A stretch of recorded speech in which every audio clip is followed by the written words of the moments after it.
اے مسلمانوں، ہر انسان کا حق ہے کہ وہ آزادی اور امن و امان کے ساتھ زندگی گزارے، اس دھرتی پر اپنی زندگی کو بسر کرے۔ لہٰذا یہ حق ہم فلسطینیوں کا بھی ہے، یہ ہمارا حق ہے کہ ہم یہاں اپنی زمین پر اطمینان سے رہیں، کوئی ہم پر زیادتی نہ کرے، اور ہمارے اقصیٰ کا یہ حق ہے کہ وہ خالص مسلمانوں کا ہو، جس میں وہ اللہ کی عبادت کرے اور اس کی طرف رخت سفر باندھیں۔ لہٰذا اے مسلمانوں، جتنا ہو سکے تم مسجد اقصیٰ کا رخ کرو، یہ تمہارا قبلہ اول ہے، حضرت پاک صلی اللہ علیہ وسلم کے معراج کی ابتدا اور انتہا ہے۔ اے نمازیو، جس طرح توبہ سے گناہ معاف ہو جاتے ہیں، اسی طرح مشکلات اور مصیبتوں سے آسانیوں کے راستے کھل جاتے ہیں۔ لہٰذا خوشخبری ہو، حضور اکرم صلی اللہ علیہ وسلم نے فرمایا، ہر مصیبت کے ساتھ آسانی ہے اور ہر غم کے ساتھ خوشی ہے۔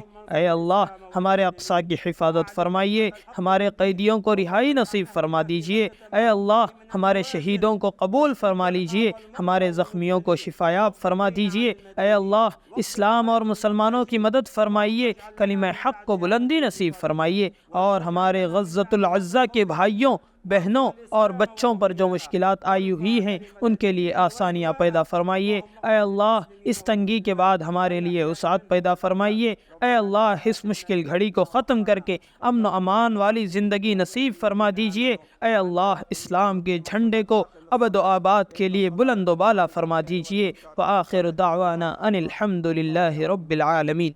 دینی پروگرامز کی پروفیشنل میڈیا کوریج کا بااعتماد نام، میسج ٹی وی۔